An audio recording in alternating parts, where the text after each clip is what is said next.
আসসালামু আলাইকুম। আমি এখন স্টুডিওতে কাজ করতেছি। আর আজকে যার কাজ করব উনি হচ্ছে আমাদের একজন বড় ভাই। উনি একজন সফল প্রোডিউসার। উনি অনেক অসংখ্য আ জনপ্রিয় আ নাটক এবং শর্ট ফিল্মের প্রোডিউসার। তো আমরা অনেকে আ কনফিউশনে থাকি যে আমরা অনলাইন প্ল্যাটফর্ম থেকে কীভাবে ইনকাম করব।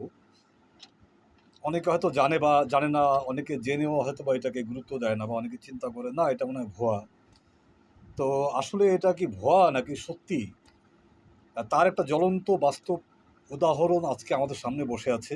যিনি বসে আছে তিনি হচ্ছেন আমাদের, যার কথা বললাম প্রথমেই, প্রোডিউসার রিপন ভাই। তো রিপন ভাইয়ের শুরুটা কিভাবে হলো এবং তার বর্তমান কি অবস্থা, আর এইটা সম্পর্কে রিপন ভাই কিছু কথা বলবে আপনাদেরকে। আপনারা একটু মন দিয়ে শোনেন। ভাই, আপনার সাথে একটু কথা বলি। ধন্যবাদ। আপনারা রিপন ভাইকে দেখতে পাচ্ছেন। আসসালামু আলাইকুম। রিপন ভাই, আমি যেটা প্রশ্ন করতেছি যে আপনার শুরুটা কিরকম ছিল আর কি? আমার ছোট থেকে যে আমার নাটক, শর্ট ফিল্ম, সিনেমা করার খুব শখ ছিল আর কি। তো আমি ছোটবেলায় অনেক চিন্তা করতাম যে আমি যদি সিনেমার যে বড় বড় হিরো হিরোইন আছে এদের সাথে যদি কোনো সময় সরাসরি সাক্ষাৎ হতো আমার যেন কত ভালো লাগতো। তো আল্লাহর কি কুদরত বা আল্লাহর অশেষ রহমতে আমি আজকে এই আর্টিস্টগুলা আমার আজকে খাস করে। তো আর্টিস্টগুলো শুনলে অনেকে কষ্ট পাবেন, কষ্ট হওয়ার কোনো কিছু নেই, কষ্ট পাবেন না আপনারা। আমার প্যানেলে অনেক সিনেমা, টেলিভিশন আর্টিস্ট অলরেডি কাজ করতেছে।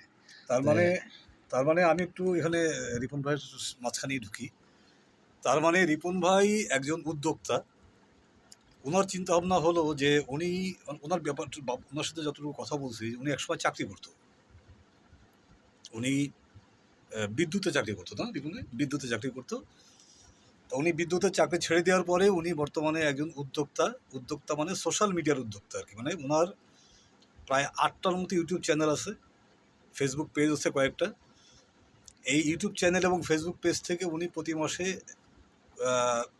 মোটামুটি সে একটা করে। এবং সবচেয়ে বড় কথা সেটা না, তার মাধ্যমে কিছু শিল্পী, কিছু আর্টিস্ট, কিছু মিউজিশিয়ান তার মাধ্যমে মানে কর্ম করে খাচ্ছে। এটাই তার সবচেয়ে বড় পাওয়া। এর চেয়ে বড় পাওয়া কি হতে পারে? সে বলতে পারে যে ভাই আমি তো তোমার কাজ দিচ্ছি, তাই না? যাক, রিপন ভাই বলেন। না, আমার কথা হলো যে আমার উছিলা যদি ২০টা ফ্যামিলি চলে, এটি সবচেয়ে বড় আমার পাওয়া। তার কারণে যে অনেক বর্তমানে যে আমাদের মিডিয়া বা সাংস্কৃতিক অঙ্গনগুলা একেবারে দুর্বল হয়ে গেছে বা তারা কর্ম করতে পারছে না বা কাজ পাচ্ছে না। তা আমার চেষ্টা হলো যে আমার দ্বারা থেকে যদি ২০টা ফ্যামিলিতে চলে, এটি সবচেয়ে আমার আনন্দ পাওয়া। তাই আমি সবসময় চেষ্টা করি সবাইকে নিয়ে ২ টাকা খাওয়ার জন্য আরকি। তো যাই হোক, আসলে ভিডিওটা বানানোর উদ্দেশ্য একটাই ছিল যে যারা আপনারা এখনো পর্যন্ত আপনারা একটু কনফিউশন থাকেন, অনেক আজাইরা সময় নষ্ট করেন, বন্ধু বান্ধবের সাথে আড্ডা মারেন, যেটা তো আমাদের বাংলাদেশের একটা কালচার। হ্যাঁ, যে দিন শেষে যদি আপনি চিন্তা করেন যে না আমার রাত্রে বাসায় গেলে ভাত আছে বা আমার সকালের খাবারটা আছে, আর টেনশন কি, আমি একটু আড্ডা মারি, সময় নষ্ট করি, খেলাধুলা করি।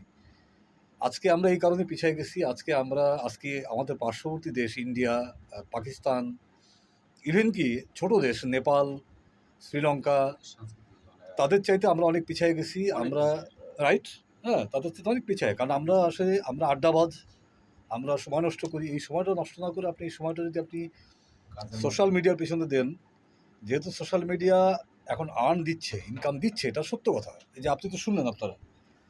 সুতরাং আসলে এই ভিডিওর মাধ্যমে সবাইকে আমি এটাই ইন্সপায়ার করতে চাই যে আপনারা কাজ করেন। কাজ করলে ইনশাল্লাহ হতাশা থাকবে না, বেকারত্ব থাকবে না, অনেকে কাজ পাবেন ইনশাল্লাহ। আল্লাহ হাফিজ, ধন্যবাদ।